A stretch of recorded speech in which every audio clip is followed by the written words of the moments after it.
And some of them are going to sound like, well, you've heard it before, but it's worth re-emphasizing. I think the first is you need to work, depending upon how well you want to do, and particularly if you're starting a company, you need to work super hard.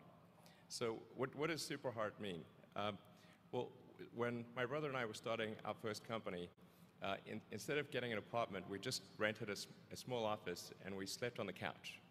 And we showered at the YMCA, and we're so hot up we had just one computer. So the website was up during the day, and I was coding at night, 7 days a week, all the time. And I sort of briefly had a girlfriend in that period, and in order to be with me, she had to sleep in the office. So work hard, like I mean, every waking hour. That's the thing I would say, particularly if you're starting a company. And I mean, if you do simple math, you say like, okay, if somebody else is working 50 hours and you're working 100, you'll get twice as much done in the course of a year as the other company. The other thing I'd say is that if you're creating a company or if you're joining a company, the most important thing is to attract great people. So either join a group that's amazing that you really respect, or if you're building a company, you've got to gather great people. I mean, all a company is a group of people that have gathered together to create a product or service. And so depending upon how talented and hardworking that group is, and the degree to which they are focused cohesively in a good direction, that will determine the success of the company. So do everything you can to gather great people if you're creating a company. Then I'd say focus on signal over noise. A lot of companies get confused. They spend money on things that don't actually make the product better. So, for example, at Tesla, we've never spent any money on advertising. We put all of the money into R&D and manufacturing and design to try to make the car as good as possible. And I think that's the way to go. So for any given company, just keep thinking about, are these efforts that people are expending, are they resulting in a better product or service? And if they're not, stop those efforts. And then the final thing is to sort of don't just follow the trend. So you may have heard me say that it's good to think in terms of the physics approach of first principles, which is, rather than reasoning by analogy, you boil things down to the most fundamental truths you can imagine, and you reason up from there. And this is a good way to figure out if something really makes sense, or if it's just what everybody else is doing. It's hard to think that way. You can't think that way about everything. It takes a lot of effort. But if you're trying to do something new, it's the best way to think. And that framework was developed by physicists to figure out counterintuitive things like quantum mechanics. So it's really a powerful method. Anyway, so that's, and then I think the final thing I would encourage you to do is, now is the time to take risk. You don't have, yeah, you don't have kids. Your obligation. Well, sorry. Probably don't have kids.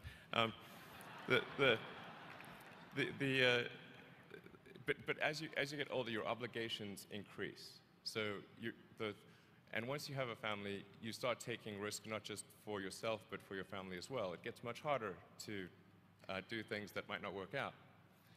So now is the time to do that before you have those obligations. So I would encourage you to take risks now. Do something bold.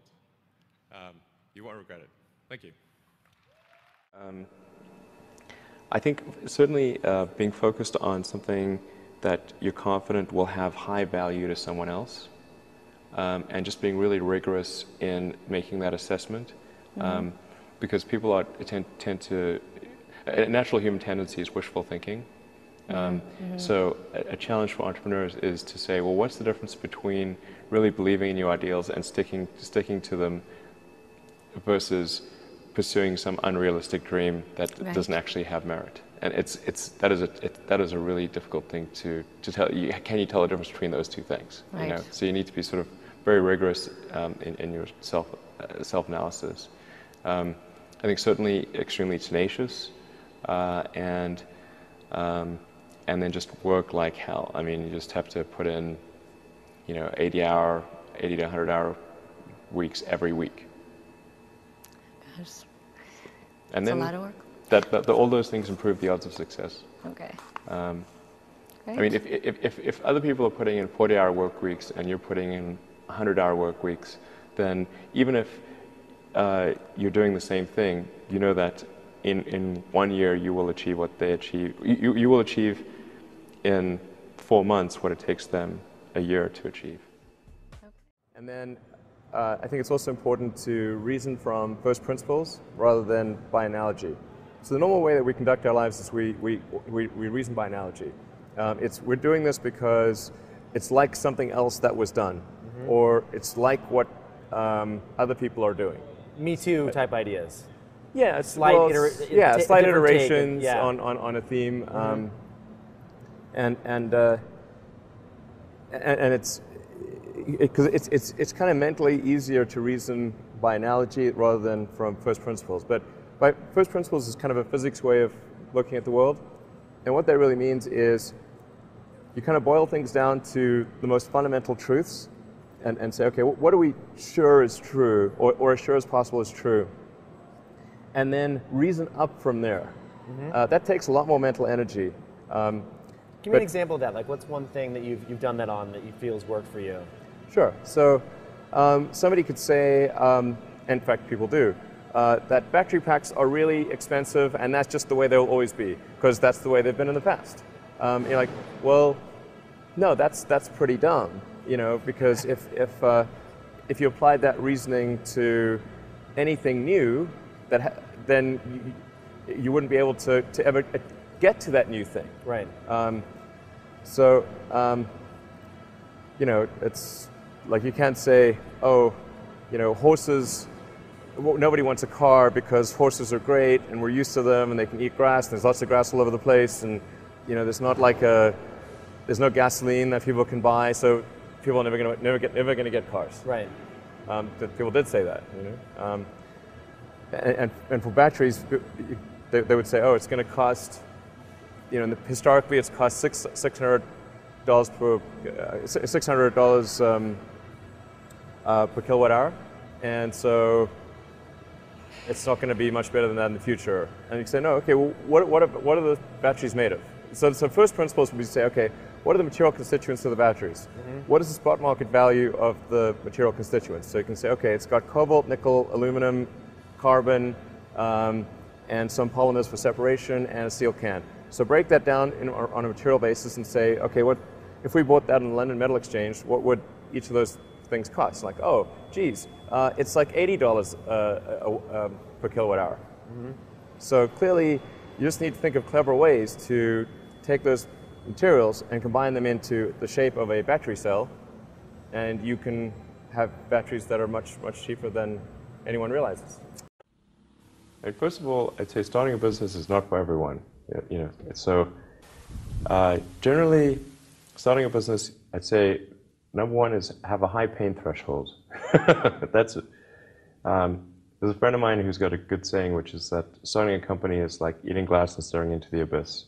Okay, that's generally what happens, because when you first start a company, there's lots of optimism and things are great, and then so happiness at first is high.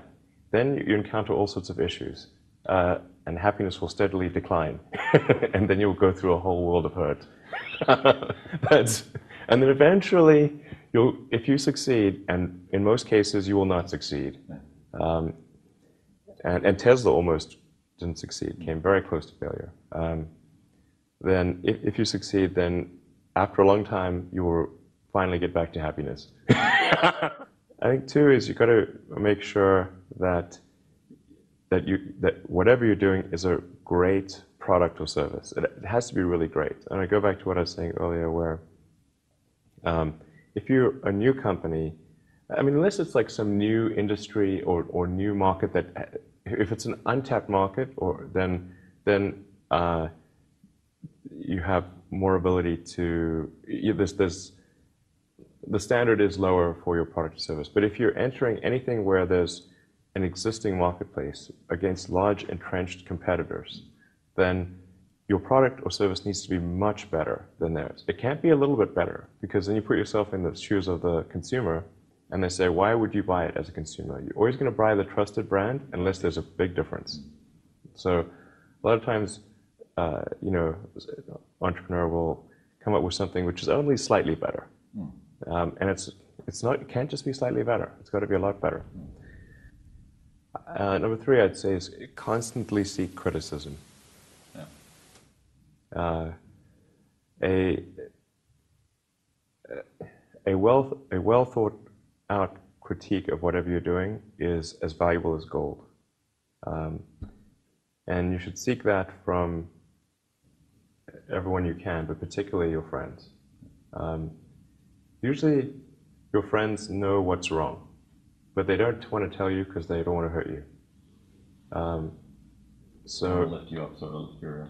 Yeah. So they'll say, "Oh, I want to encourage my friend, so I'm not going to tell him what I think is wrong with his product." Yeah. It doesn't mean your friends are right, but very often they are right, and you at least want to listen very carefully to what they say. And to everyone, if you're looking for, basically, you should take the approach that you're wrong. That you, the entrepreneur, are wrong. Your goal is to be less wrong. I think successful entrepreneurs probably come in all sizes, shapes, and flavors. I'm not sure there's any one particular thing. For me, some of the things I've described already, I think, are very important. I think really an obsessive nature with respect to the quality of the product is very important. So being obsessive compulsive is a good thing in this context.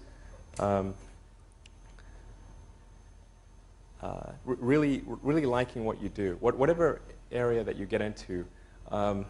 Given that even if you're the best, there's always a chance of failure. So I think it's important that you really like whatever you're doing. If you don't like it, life is too short. I'd say and also if you like what you're doing, you think about it even when you're not working. I mean, it's something that your mind is drawn to, and if you don't like it, you just really can't make it work, I think.